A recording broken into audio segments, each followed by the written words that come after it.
Donc nous allons écouter encore ce soir. Je ne voudrais pas être un prédicateur d'estrade. Je ne voudrais pas simplement apporter un message, mais que Dieu nous donne à réfléchir pour écouter son message. Un homme de Dieu a dit un jour, il y a 2 messages dans la Bible.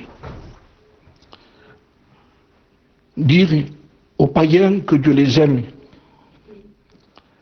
Mais le second message est celui-ci, dire aux chrétiens d'aimer Dieu. Nous pouvons pas. Nous avions et nous avons, puisque Dieu nous prête vie encore, une responsabilité. C'est d'aimer Dieu. C'est celui qui aime Dieu qui connaît Dieu. Je crois que Dieu a permis ce temps délicat, difficile que nous passons. Pour moi, Dieu a un message pour chacun de nous. Je ne sais pas si vous avez remarqué, mais le monde s'est arrêté. Tout s'est arrêté. Les réunions se sont arrêtées. Les cantiques se sont arrêtés. Les églises ont fermé. Les chapiteaux ont été pliés. Comme je rappelais dernièrement, dans les grandes églises où il y a, qu'on appelle des méga-églises, je rappelais, si vous rentrez dans ces églises-là, ça résonne. Alors que c'était des églises de 30 000 membres. Oui, Dieu. Oui, Dieu, eh bien ce Dieu a voulu démontrer, je le crois, comme dans l'Ancien Testament, qu'il y a un temps où Dieu n'est plus d'accord. Je n'ai pas la révélation des choses de Dieu, je suis un prédicateur, un chrétien comme vous, mais je me rends compte qu'aujourd'hui, tout est arrêté. Et dans l'Ancien Testament et dans le Nouveau Testament, que ce soit pour l'Église de la Odyssée, il y a eu un temps où Dieu a laissé faire cette Église qui se croyait riche et qui n'avait besoin de rien. Mais à un moment donné, il sort. Il n'est plus dans l'Église. Si vous lisez la dernière Église de la Odyssée, nous entendons ce passage qui dit « Je me tiens à la porte et je frappe. Et si quelqu'un entend ma voix, et ouvrez. J'entrerai chez lui, je souperai avec lui, et lui avec moi. » Remarquez ce qui est écrit. Il sort d'une église, et quand il frappe, il ne frappe plus à l'église, il frappe à un cœur. C'est individuel, c'est personnel. Les églises ont fermé, mais lui n'a pas fermé. J'ai un passage sous mes yeux dans le livre d'Amos, au chapitre 5, et au verset 4. Écoutez cette lecture, il est écrit « Car ainsi parle l'Éternel à la maison d'Israël, cherchez-moi, et vous vivrez. Ne cherchez pas Bethel, n'allez pas à Gilgal, ne passez pas à Beersheba, car Gilgal sera captif et Bethel anéanti. Cherchez l'Éternel et vous vivrez. » Je crois que le Seigneur s'est trouvé à l'étroit chez nous. Je crois que nous avons tellement embelli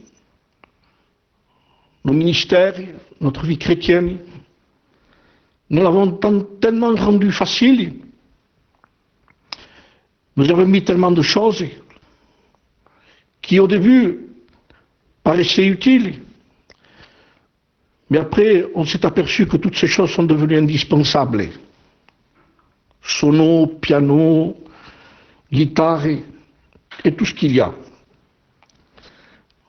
Nous avions besoin de bons micros, de belles sonos, de belles estrades, des plantes et tout ce qu'il faut sur l'estrade, des fleurs, quelque chose qui n'était pas mauvais en soi-même, Mais je crois que le Seigneur s'est senti à l'étroit chez nous. Nous avons cherché des renoms et des noms pour qu'il y ait du résultat chez nous. Nous avons appelé des gens qui sont venus chez nous, qui ont fait des réunions, des missions. Quand ils sont sortis, ça a été dans certains endroits par des applaudissements, dans certaines prédications. On a élevé l'homme, on a donné des noms. Et Dieu regardait toutes ces choses. Je crois qu'il y a un temps où le Seigneur nous donne à réfléchir. Nous avons eu beaucoup de missions. Personnellement, j'ai fait beaucoup de missions. Nous ne sommes pas indispensables. Je me suis aperçu qu'avec peu de temps, avec le problème qu'il y a, Dieu a fait plus de travail dans son silence que tout ce que nous avons fait pendant des temps et des années. Sans parler, sans rien dire, les gens sont en train de rentrer en eux-mêmes. Parce que pour qu'il y ait une repentance réelle, il ne faut pas oublier qu'il faut rentrer en soi-même comme le fils prodigue. Si le fils prodigue ne serait pas rentré en lui-même, il serait toujours vécu avec les pourceaux et loin du Seigneur. Mais le jour où il a réfléchi, il a dit, lorsqu'il est rentré en lui-même, dans la maison de mon père, il y a du pain en abondance. Et quand il est revenu, bien sûr, le Seigneur l'a accueilli. Un jour, le Christ, avec ses disciples, Pierre, Jacques et Jean sont montés sur une haute montagne. Évangile de Matthieu, chapitre 17 et verset 8. Et là, il s'est passé quelque chose de spécial. C'est qu'il y a eu une gloire qui a dépassé les regards de Pierre et ce qu'ils pensaient voir. Ils ont vu quelque chose d'extraordinaire. Ils ont vu une gloire comme jamais aucun homme n'a vu. Ils ont vu, en plus, avec Jésus, 2 personnes de plus. Moïse et Élie. Pierre, dans son élan, certainement qu'on aurait fait pareil, lorsqu'il a vu ces 2 hommes qui étaient en réalité le symbole de tout ce qui appartenait à Israël. Moïse, le grand Moïse, qui est le symbole de la loi. Élie, qui est réellement le symbole de tous les prophètes.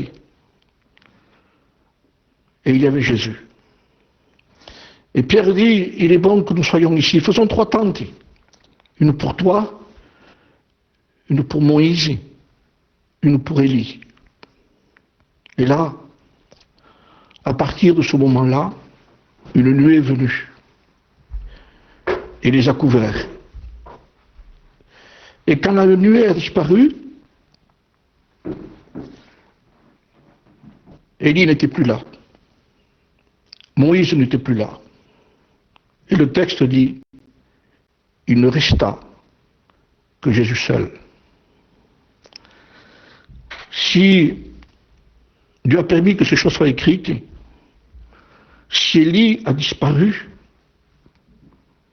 si Moïse n'était plus là, c'est parce que le Seigneur voulait souligner que l'Église repose sur un seul nom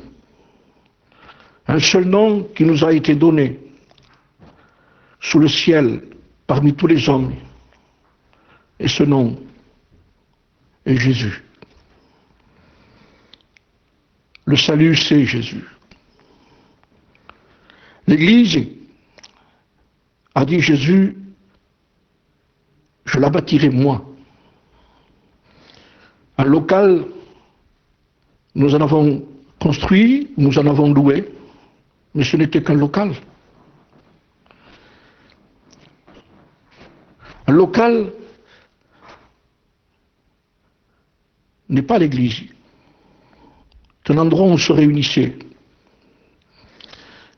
On a donné tellement d'importance au local. Je rappelais dans l'évangile de Jean, au chapitre 10, qu'à un moment donné, en parlant du berger, Jésus-Christ est rentré dans la bergerie. Il a ouvert la porte. Et il dit, il a appelé les brebis et il les a fait sortir de la bergerie. Il dit, mes brebis connaissent ma voix, je les appelle par leur nom et elles me suivent. Ce qui voulait dire que la bergerie n'était pas le berger. La bergerie n'était pas le berger. Dans une bergerie, dans une église, nous avons compté les gens par nombre. Dans une bergerie, nous disions aux gens, combien de membres tu as? Et c'était par nombre. 100, 150, 200, 300, je ne sais pas. Mais dans son corps, dans son église à lui, ce n'est pas un nombre. Ce sont des noms. C'est l'intimité. C'est la communion. Aujourd'hui, nous avons été confinés dans nos maisons. Je disais, il y a un message qui sort tout le temps sur les réseaux sociaux. Ne sortez pas. Restez chez vous. Je rappelais qu'il y a bien longtemps que le Seigneur nous l'avait demandé, ça. Quand tu pries, enferme-toi dans ta chambre et prie ton Père qui est dans le secret. Et ton Père qui est dans le secret te le rendra. Nous avons donné plus d'importance à la bergerie qu'au berger. Et tout d'un coup, la bergerie n'existe plus. Mais le berger est toujours là. Je crois que toutes ces réunions que nous avons, ça fait la 3e réunion que je fais à 3 réseaux, Béziers, Perpignan, Arles. Frères, vous qui vous occupez de ces réseaux, prenez garde, faites attention. Les intentions sont bonnes. Le but de l'évangélisation, continuez. Il y a des inconvertis qui ont besoin d'écouter le message de la parole de Dieu. Ils peuvent se tourner vers le Seigneur et être sauvés, parce qu'il n'y a qu'un seul nom par lequel nous pouvons être sauvés. Ce nom est Jésus. Il ne resta que Jésus seul. Mais si Dieu a un plan, si Dieu veut nous mettre seuls, si Dieu a des choses à nous dire, si Dieu veut nous parler personnellement, n'empêchons pas par ces réseaux. Je sais que ce n'est pas votre but, c'est d'apporter la bénédiction, je le crois. Mais les gens ont été tellement habitués à être servis dans les églises qu'ils n'arrivent plus à se servir tout seuls. Si quelqu'un n'a jamais eu cette chambre où il prie, où il a prié, aujourd'hui il se sent désorienté. Il perd ses repères. On entend des gens dire il n'y a plus d'église, il n'y a plus de réunion, il n'y a plus de cantique. Il n'y avait plus Moïse, il n'y avait plus Élie. Il y avait de quoi désespérer pour Pierre, Jacques et Jean. Mais il ne resta que Jésus seul. Une voix du ciel se fit entendre. Voici mon fils bien-aimé, en qui j'ai mis toute mon affection. Écoutez-le à lui. Je me pose la question, avons-nous eu le temps de l'écouter assez? Nous avons écouté des noms, des mondes, je dirais presque à un certain temps où il y avait certaines personnes qui avaient un nom. Il y eut un temps où il y avait un pasteur qui s'appelait Yonggi Cho. J'ai été l'écouter. Avant lui, c'était, à un moment donné, Watchmani. Nous avons lu ses livres. Et ensuite, des gens nous ont dit que peut-être on était juifs. Alors nous avons cherché tous les moyens, parce qu'on voulait être juifs. Nous avons cherché quelque chose à côté, alors que le Seigneur disait, mais cherchez-moi et vivez. Pas important d'être juif si on n'est pas chrétien. Un juif, il faut qu'il naisse de Dieu pour aller au ciel. Nous avons cherché des moyens. Nous avons cherché des styles.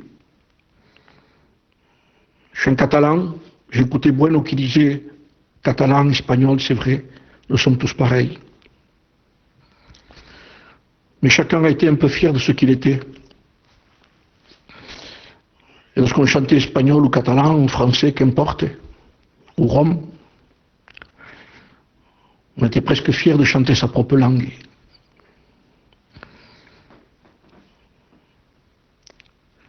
Alors je me pose la question, Jésus, dans tout ça, où il était, lui?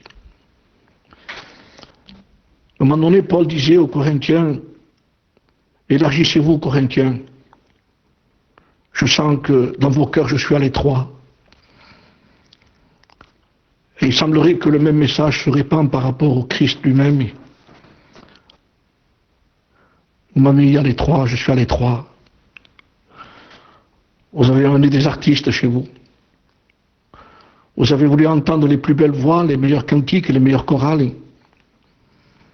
Et même, il faut le dire, puisque je peux me le permettre en tant qu'ancien, même si quelqu'un n'était pas très bien converti, mais s'il avait une belle voix, mais qu'il chante un cantique. On a cherché la beauté du message.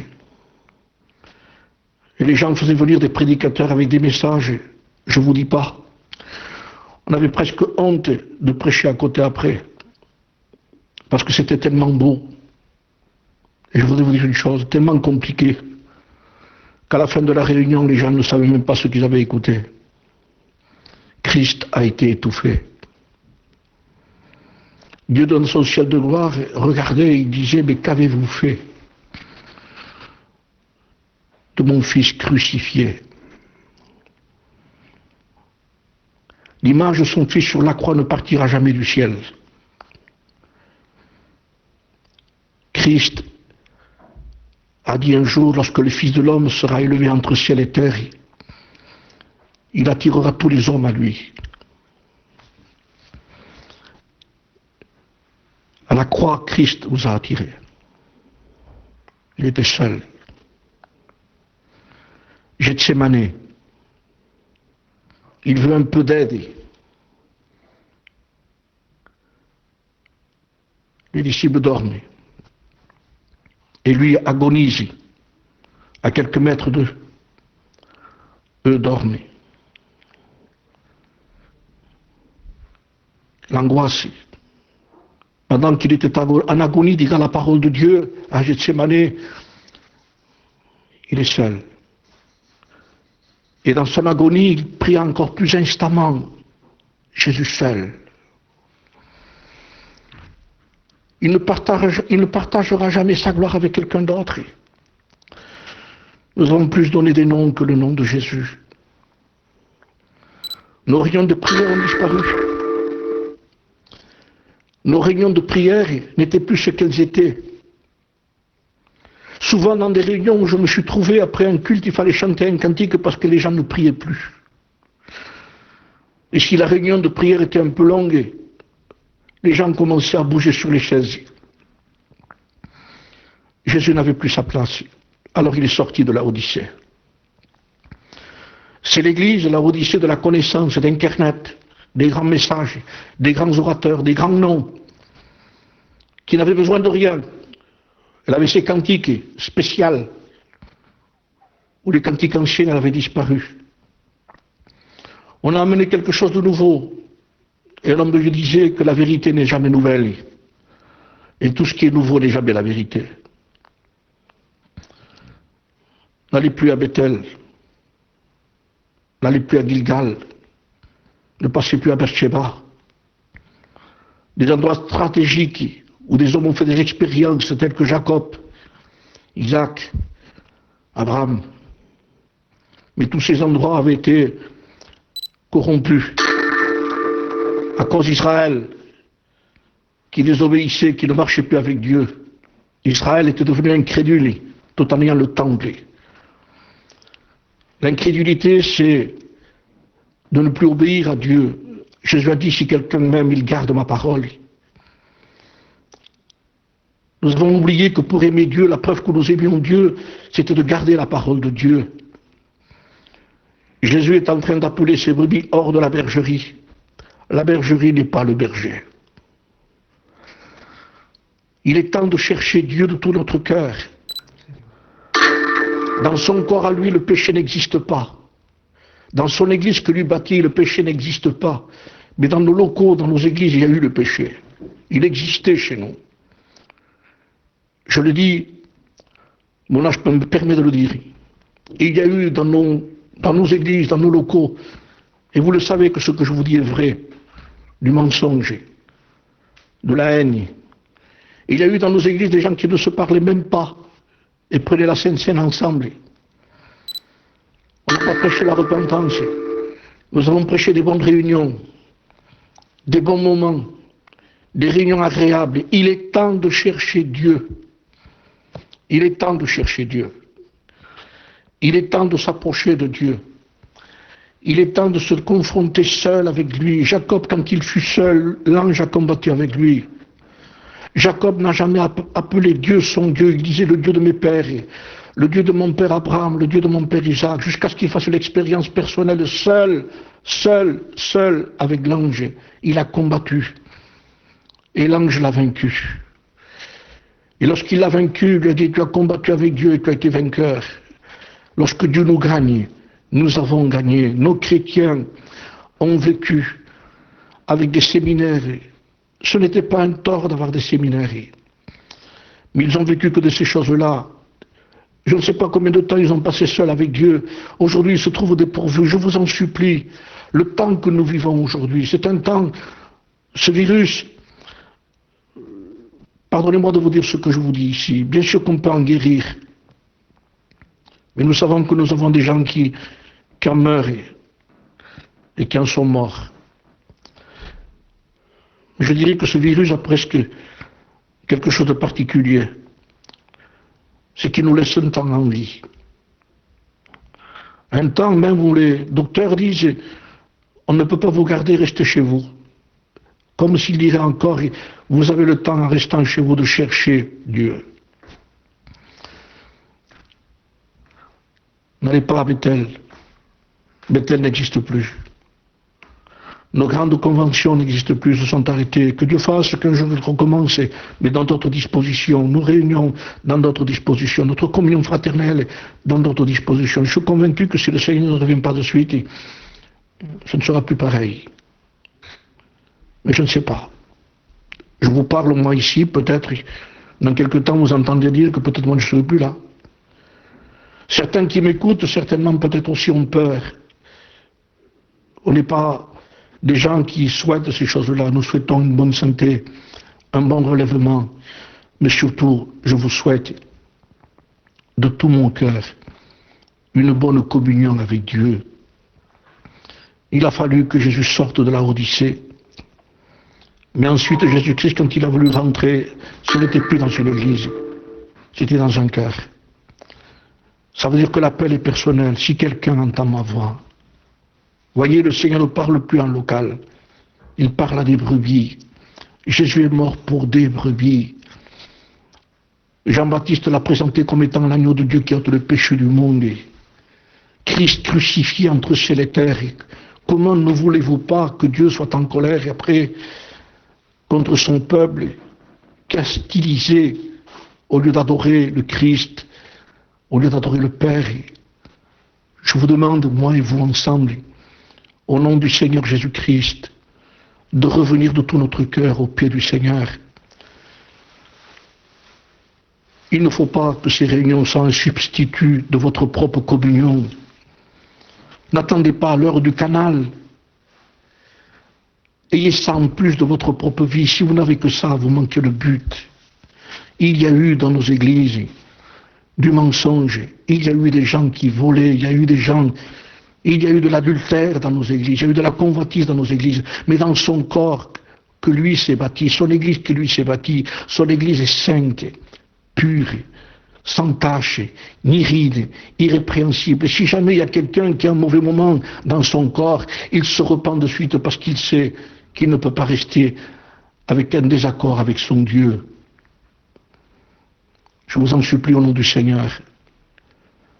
Prenez le temps que Dieu nous accorde ici. Profitons-le. Au nom de Jésus. Je voudrais vous lire un passage que j'ai noté d'une version. Je l'ai noté et je voudrais vous encourager par ce passage. Écoutez ce qui est écrit dans Galates.